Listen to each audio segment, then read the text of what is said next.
Yan guys, buhis buhay para makapasok yung sunlight sa mga succulents dahil po makapal ang yelo.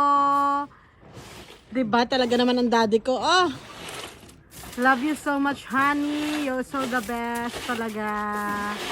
Ganyan po ang sakripisyo bilang plantito at plantita. Winawalis na ang bubong ngayon. Ayan, oh my gulay, ang daming snow. Kaya hindi nakakapasok yung sa araw. Ayan, hindi nakakapasok yung sunlight.